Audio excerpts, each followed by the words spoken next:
बिस्मिल्लाहिर्रहमानिर्रहीम। अस्सलाम वालेकुम नाज़रीन, आप यूट्यूब चैनल देख रहे हैं। मैं इमरान ख़ान हूँ।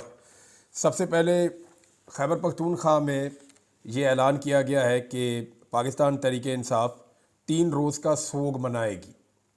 जो कुछ भी डी चौक में सान्या हुआ, जिस तरीके से वहाँ पे असली गोलियाँ चलाई गईं, यानी रबड़ की गोलियाँ तो पहले चला ही रहे थे, लेकिन जैसे लोगों को गोलियाँ मारी गई और जैसे बहुत सारे लोग ज़ख्मी हुए, अब तक की जो इतलात हैं उनके मुताबिक पाकिस्तान तहरीक इंसाफ ने 12 अफराद के नाम दे दिए हैं। 12 लोगों के नाम और उनकी तस्वीर जारी कर दी गई हैं, जिनके बारे में पाकिस्तान तहरीक इंसाफ ने यह बताया कि ये वो लोग हैं जो इस्लामाबाद में धरना देने के लिए गए थे अली अमीन गंडापुर के साथ, और ये वो लोग हैं जिनकी शहादतें हुई हैं। तो 12 लोग पाकिस्तान तहरीक इंसाफ ने कंफर्म कर दिए हैं। एक और बड़ा अफसोसनाक वाक़या है कि इस्लामाबाद में मोहम्मद शफीक नामी एक शख्स की डेड बॉडी पड़ी हुई थी अस्पताल में, और ये जनूबी पंजाब का शख्स था। इनकी फैमिली बार बार रब्ता कर रही थी कि जी हमारा बंदा हमें वापस कर दें, हमने उसको दफन करना है, तो उसकी डेड बॉडी नहीं दी जा रही थी। ओन अब्बास बप्पी साहब ने इसके ऊपर जो है वो इन्फॉर्मेशन दी है, और ये बड़ी अफसोसनाक इन्फॉर्मेशन है। उन्होंने कहा जी कि जनूबी पंजाब का मोहम्मद शफीक और दीगर की लाशें पॉली क्लिनिक में पड़ी हैं। मोहम्मद शफीक शहीद के भाई से बात हुई है, लाशें मौजूद हैं, लेकिन हुकूमत इनकारी है कि इनको शहीद नहीं किया गया, ना ही इनकी लाशें वर्सा को दी जा रही हैं। जिंदों को मसक करके अब लाशें भी खाने के दर पर हैं। दरिंदगी की इंतहा। अब जो इन्फॉर्मेशन आई है वो ये है कि इनके घर वालों से ये कहा गया कि आप हमें लिख कर दें कि हादसे के अंदर आपका जो घर वाला है ये जाँ बहक हुआ है, ये कोई शहीद नहीं हुआ, इसको गोली नहीं लगी, आप ये लिख कर दें, हम आपके हवाले लाश करेंगे। यानी लाशों के ऊपर भी सौदेबाजी हो रही है, और इस तरह की चीज़ें रिपोर्ट हो रही हैं जो इंतहाई अफसोसनाक है। ये सब कुछ इसलिए हो रहा है कि पाकिस्तान तहरीक इंसाफ के कारकुनों के साथ जो कुछ भी हुआ वो अब हुकूमत के लिए और पूरे निज़ाम के लिए एक मुसीबत बना हुआ है। आलमी सतह पे ये बहुत बड़ी खबर बन चुकी है, और जितना नुकसान हो गया है, खून कभी भी ऐसा नहीं होता कि जो बेगुनाह का खून है वो रंग ना लाए। ये अल्टीमेटली इन लोगों को सज़ा मिलेगी। अगर आप याद करें तो शरीफ ख़ानदान के जवाल का आगाज़ कब हुआ था? थोड़ा सोचें, नजर आप बैकग्राउंड में जाएं, सोचें आप। ये ख़ानदान का तो तोती बोलता था। जब परवेज़ मुशर्रफ इक़्तिदार में आया तो परवेज़ मुशर्रफ के इक़्तिदार में आने से पहले भी इनका तोती बोलता था। 97 में ये 2/3 अक्सरियत लेकर आए थे, फिर ये पाकिस्तान से बाहर चले गए, पाकिस्तान वापस आए, तब भी इनकी अच्छी खासी मकबूलियत थी। 2008 में इन्होंने पंजाब में हुकूमत बना ली। अगर बेनज़ीर शहीद ना होती तो शायद ये वफाक में भी बना लेते। फिर 2013 में इन्होंने एक बड़ी भारी अक्सरियत से हुकूमत बनाई। पंजाब भी इनके पास था, बलूचिस्तान इनके पास था, और वफाक भी इनके पास था। लेकिन फिर अचानक क्या हुआ? जब सानिया मॉडल टाउन में मासूम शहरियों को गोलियां मारी गईं, और उसकी जिम्मेदारी इसी खानदान की है, उसके बाद इनके जवाल का आगाज़ हो गया था। अगर आप गौर करें तो 2014 में जो इन्होंने मॉडल टाउन का सानिया किया, उसके बाद से इस खानदान का जवाल शुरू हुआ। उसके बाद इनके स्कैंडल भी निकलना शुरू हो गए। उसके बाद जो इन्होंने दुनिया में दौलत छुपाई हुई थी वो चीज़ें निकलना शुरू हो गई। लोगों के दिल में इनकी इज्जत ख़त्म होना शुरू हो गई। तो जो बेगुनाह का खून होता है ना, वो रायगा नहीं जाता, वो आपको कीमत चुकानी पड़ती है, जो मर्जी आप कर लें। तो ये जो इतने सारे लोग वहाँ पे शहीद हुए हैं, जो लोग रिस्पॉन्सिबल हैं, जिन्होंने गोली चलाने का हुक्म दिया, या जिन लोगों ने गोलियां चलाई और मासूम शहरियों को मार दिया, ये तो धोखा देकर मारने वाली बात है ना, जिसको पंजाबी में कहते हैं वसा के मारे। कि दिन के टाइम उन्हें कहा गया ठीक है जी आप आ गए, कोई बात नहीं, पुरअमन रहे, आपके ऊपर कोई गोली नहीं चलेगी, और जैसे ही अंधेरा हुआ तो लाइटें बंद करके हर तरफ से गोलियां चलानी शुरू कर दी, और वहाँ पे लाशों के ढेर लग गए। ये बड़ी बदकिस्मती है पाकिस्तान की कि धोखा देकर पाकिस्तानियों का कत्लेआम हुआ है। इसको एक सानिया ही कहा जा सकता है, ये बहुत बड़ा सानिया है। गायबाना नमाज जनाजा आज के दिन में अदा की जाएगी पाकिस्तान तहरीक इंसाफ के इन कारकुनों की। ये 12 कारकुन हैं जिनके नाम सामने आ गए हैं।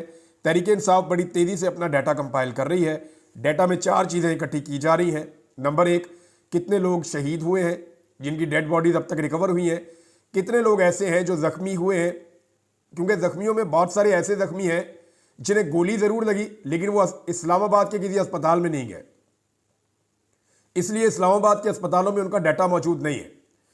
लेकिन इस्लामाबाद के डॉक्टर्स के मुताबिक 50 से ज़्यादा सर्जरियां उन्होंने की हैं और लोगों के जिस्मों में से गोलियां निकाली हैं। यानी 50 से ज़्यादा ऐसे जख्मी उनके पास आए हैं जिनके अंदर से उन्होंने रियल बुलेट्स निकाली हैं, और वो वहाँ पे उनका इलाज हुआ है 26 तारीख की रात को। तो ये डॉक्टर ने ये तो कंफर्म किया। यानी 50 से ज़ायद ऐसे हैं जिन्होंने इस्लामाबाद से इलाज करवाया, और बहुत सारे ऐसे हैं जिन्हें गोली लगी और उन्होंने आर्जी मरहम पट्टी की वहीं पे मौके पे, और वो वहाँ से अपने इलाकों को निकल गए। अब तहरीक इंसाफ उनका भी डाटा इकट्ठा कर रही है। नंबर 1 शोधा, नंबर 2 जो ज़ख्मी है, नंबर 3 जो लोग लापता हैं। अब लापता होने वालों के हवाले से 2 किस्म की चीज़ें हो सकती हैं। नंबर 1, या तो वो लोग लापता हैं जो शहीद हो गए और उनकी डेड बॉडी कहीं गायब कर दी गई या गायब हो गई। नंबर 2, वो लापता हो सकता है जिनको उठा के जबरी तौर पे गुमशुदा कर दिया गया, जैसा कि पहले पाकिस्तान में बहुत सारे लोगों को जबरी तौर पे गुमशुदा किया जाता रहा है। शाकिर एवान इस वक्त एक जर्नलिस्ट हैं, वो जबरी तौर पे लापता हैं। उन्हें उनके घर से पुलिस ने और FIA ने जाके नामालूम अफराद के साथ रेड करके उनको उठाया था। अब या तो वो पुलिस के पास होना चाहिए था या उनको होना चाहिए था कि FIA के पास, लेकिन वो दोनों के पास नहीं है। तो वो गए कहाँ? यानी मैं समझता हूँ कहाँ गए, क्योंकि मैं भी वहीं गया था। ये इंसान को गायब कर देती है एजेंसियाँ और ले जाके अकूबत खानों के अंदर डाल देती हैं और वहाँ जो है उनको टॉर्चर किया जाता है। अब शाकिर एवान साहब जो हैं उनके बारे में कुछ पता नहीं चल रहा। अजहर सिद्दीक साहब ने उनका केस लगाया हुआ है और आज हाई कोर्ट के अंदर उनकी सुनवाई है, लाहौर हाई कोर्ट में, और जितने भी वहाँ पे कोर्ट रिपोर्टर्स हैं वो सारे इकट्ठे होकर जाएंगे। ना सिर्फ अदालत में जाएंगे बल्कि हमने आपस में ये भी तय किया कि रिपोर्टर्स चीफ जस्टिस के कमरे में भी जाएं, उनकी अदालत में जाके उनसे रिक्वेस्ट करेंगे, जनाब हमारा एक साथी है, जर्नलिस्ट है, आज वो उठाया गया, कल हम में से कोई और उठाया जाएगा, हम सिर्फ कवरेज करने के लिए आते हैं, ये कोई हमारा गुनाह तो नहीं है। अगर उसने कोई गैर कानूनी या गैर आईनी बात की है तो उसका मुकदमा दर्ज किया जाए। ये नहीं हो सकता कि आप बंदा उठाएं और उठा के गायब कर दें। ये मुल्क में कोई कानून है या नहीं है, ये बात जो है वो चीफ जस्टिस के सामने रखी जाएगी। इस्लामाबाद के जो सहाफ़ी हैं उनसे भी मैंने दरख्वास्त की है कि आप चीफ जस्टिस ऑफ पाकिस्तान के सामने ये बात रखें। देखिए, मुतीउल्लाह जान साहब का सामने आ जाना बड़ा खुशाइंद है।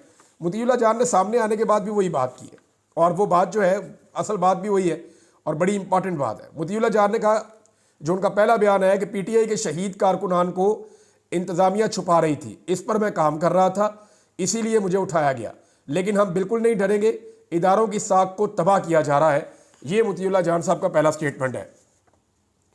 अब यही काम शाकिर एवान साहब कर रहे थे, लेकिन वो मंजर आम पे नहीं आए। मुतीउल्लाह जान साहब क्योंकि इस्लामाबाद में है और उनकी बहुत पहचान है, बड़े ज़ोरदार तरीके से सहाफ़ियों ने भी, पाकिस्तान के अंदर पाकिस्तान के बाहर, सब ने हमने मिलकर आवाज़ उठाई और रियासत के ऊपर इतना दबाव पड़ा कि उन्हें मंजर आम पे लाना पड़ गया।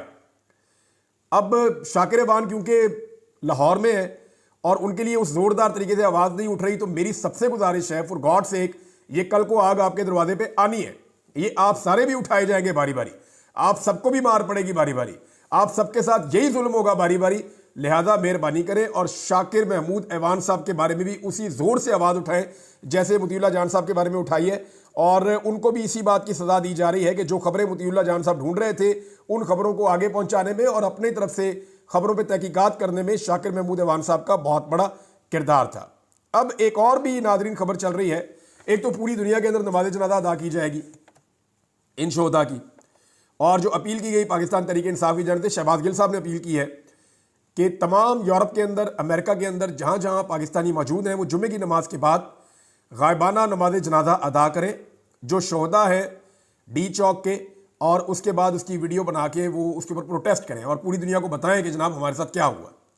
तो एक तो ये काम हो रहा है। दूसरा, खैबर पख्तूनख्वा की असम्बली ने 3 रोज़ा सोग का ऐलान किया है। पंजाब के अंदर भी देखें, अब ये बंदे किसके गैर कानूनी तौर पर गिरफ्तार हैं? पंजाब के। मैंडेट कहाँ पे छीना गया है? पंजाब में। और मुतालबात के हक में कौन निकले? ज़्यादा लोग खैबर पख्तूनख्वा के निकले। तो एक्चुअली जो पंजाब में ज़्यादतियाँ हो रही हैं उनके खिलाफ खैबर पख्तूनख्वा के लोग निकले थे। तो अब पंजाब के लोगों का कम से कम इतना तो उनका हक बनता है कि वो निकलें और निकल के गायबाना नमाज जनाजा अदा करें उन लोगों का जिन्होंने उनके हक के लिए कुर्बानी दी है। तो नमाज जनाजा अदा करने के लिए कहा गया है। एक और चीज़ है वो ये है कि नैब ने एक टीम बनाई है बुशरा बीबी को गिरफ्तार करने के लिए। अब उन्हें गिरफ्तार करने की बहुत कोशिश की जाएगी, क्योंकि इस बात की सारे सिस्टम को समझ आ गई है कि बुशरा बीबी वो खातून है जो इस सारे क्राउड को लेकर डी चौक तक चली गई थी, और अगर दोबारा भी कोई आएगा तो बुशरा बीबी आएंगी या अलीमा खान आएंगी। तो ये खवातीन जो हैं इनसे अब खौफ है निज़ाम को। उन्हें यह पता है कि अली अमीन गंडापुर या बाकी लोग जो है वो कंप्रोमाइज़ हो जाएंगे। अली अमीन गंडापुर ने मीटिंग हो रही थी ना, पॉलिटिकल कमेटी की, उसके अंदर सारे बैठे थे। अली अमीन गंडापुर बात कर रहे थे और शिकवा कर रहे थे, कोई नहीं आया, कोई नहीं पहुंचा, और फिर अचानक उनकी लाइन ड्रॉप हो गई। तो 5-7 मिनट के बाद उनकी लाइन वापस आई और वो मीटिंग के अंदर ज्वाइन किया उन्होंने। तो उन्होंने उस वक्त बताया कि जी बुशरा बीबी भी मेरे पास है और वो भी यहाँ बैठी हैं। और अली अमीन गंडापुर साहब ने जानबूझ के ये बात वहाँ पे की कि आप बुशरा बीबी से पूछें कि क्या मैं उन्हें ज़बरदस्ती लाया था या उनकी मर्ज़ी के ख़िलाफ़ मैं उनको अपने साथ गाड़ी में बैठा के लाया हूँ। तो इस पर बुशरा बीबी ने समझदारी का मुजाहरा किया और उन्होंने कहा कि वो ये बात इमरान खान के सामने बताएंगी या नहीं बताएंगी। तो अली अमीन गंडापुर साहब ने कोशिश की कि यहीं पे किसी मामले को क्लियर किया जाए और मैं पार्टी के सामने सुरखरू हो जाऊं कि जनाब मैं बुशरा बीबी को नहीं लेकर गया, ये अपनी मर्जी से आई है वहाँ से। तो उन्होंने कहा नहीं, ये बात मैं इमरान खान के सामने कहूँगी। वहाँ बुशरा बीबी ने कोई एक दो जज्बाती जुमले बोले हैं जिनके बारे में ये शर्म दिलाने की उन्होंने कोशिश की पाकिस्तान तहरीक इंसाफ को, जिस पे बहुत सारे लोगों ने माइंड किया और बनता भी था। देखें, बुशरा बीबी को पॉलिटिकल लीडर तो नहीं है ना, पाकिस्तान तहरीक इंसाफ जो है वो कोई ऐसी पॉलिटिकल पार्टी है जिसमें मौरूसियत हो। अब उनका, पाकिस्तान तहरीक इंसाफ के लोगों का ये कहना है कि उनका नहीं बनता था कि वो पार्टी की बाज़पुरस करें या लोगों को डांटें। पार्टी जवाबदेह बुशरा बीबी को नहीं है, पार्टी जवाबदेह इमरान खान साहब को है। हाँ, ये पार्टी ने एडमिट किया कि जनाब हमसे गलती हुई, हम नहीं पहुंच पाए, हमने बड़ी कोशिश की, लेकिन इतना ज़बरदस्त कर्फ्यू था पंजाब में कि हम वो रुकावटें नहीं तोड़ पाए। इसके बारे में सबने अपनी अपनी वजह भी पेश की है, सबने अपनी अपनी बातें बताई कि जनाब मैं बेड़ियाँ क्रॉस कर रहा था, तो मैं दरिया क्रॉस कर रहा था, तो मैं सड़कों पर चल रहा था, तो मैं रास्ते बदल रहा था। सबने अपनी अपनी कहानी सुनाई। चंद लोगों के अलावा किसी ने भी इतनी एफर्ट नहीं की है। अब नाजरीन, पाकिस्तान तहरीक इंसाफ के हवाले से ना मीडिया को भी इंस्ट्रक्शन है, हुकूमत को भी इंस्ट्रक्शन है और सबको ये कहा गया है कि 26 तारीख को रात को जो भी सानिया हुआ उसके ऊपर बात नहीं होनी चाहिए, उसके ऊपर फोकस नहीं होना चाहिए। और तहरीक इंसाफ जो है वो सिर्फ डाटा इकट्ठा कर रही है 4 चीज़ों का मैं आपको बता रहा था, एक शोहदा का, दूसरा जख्मियों का, तीसरा लापता अफराद का और चौथा गिरफ्तार अफराद का। वो सारा डाटा वो जारी करेंगे और एक एक चीज़ वो सही तरीके से बताएंगे। तहरीक इंसाफ इसके अंदर एहतियात से काम ले रही है ताकि कोई ऐसे नाम ना आ जाए जो कल को शर्मिंदगी का बायस बने। लेकिन ये जो सारी एपिसोड हुई है, इसके बाद पूरी कोशिश ये है कि फोकस हटाया जाए, उस रात को जो कुछ भी हुआ उसके ऊपर से फोकस हटाया जाए। फोकस हटाने के लिए 3 चीज़ें हैं जो आने वाले दिनों में की जा सकती हैं और उनके ऊपर डिबेट को बढ़ाया जा रहा है, जानबूझ के इसके ऊपर डिबेट करवाई जा रही है। तीनों चीज़ें कौन कौन सी है? नंबर 1, पाकिस्तान तहरीक इंसाफ पर पाबंदी लगाई जाए। पाबंदी लगी नहीं सकती। अच्छा, पाबंदी अब लगाएंगे तो मामला जाएगा आईनी अदालत में। आईनी अदालत जो है वो अपने बंदों की बनी हुई है, अपने जजेस की बनी हुई है, अपनी मर्जी की पार्लियामेंट ने बनाई हुई है, तो वहाँ पाकिस्तान तहरीक इंसाफ पे पाबंदी लग भी सकती है, लेकिन इसका फ़ायदा कोई नहीं होगा। तो पाकिस्तान की सबसे बड़ी पॉलिटिकल पार्टी है, उस पर पाबंदी लगा के आप कख भी हासिल नहीं कर सकते, आप कुछ भी नहीं कर सकते। पाकिस्तान तहरीक इंसाफ पर पाबंदी लगाएंगे, फ़र्ज़ करें आप उनके सारे बंदे भी डी-सीट कर देते हैं, तो आप क्या दोबारा इलेक्शन करवाएंगे? फिर किस तरफ जाएंगे? पाकिस्तान इसका खुमियादा नहीं भुगत सकता। लगा भी नहीं पाबंदी तो कुछ नहीं कर सकते। इमरान खान का ये कख नहीं बिगाड़ सकते पाबंदी वाले मामले में। दूसरा, गवर्नर राज। तो खैबर पख्तूनख्वा में कौन सी अली अमीन गंडापुर की हुकूमत है? एक डीपीओ और डीसी तो वो ट्रांसफ़र नहीं कर सकते, छोटे छोटे फैसले तो वो अपनी हुकूमत के ले नहीं सकते। हर चीज़ जो है वो एस्टेब्लिशमेंट के कंट्रोल में है पूरी तरह से।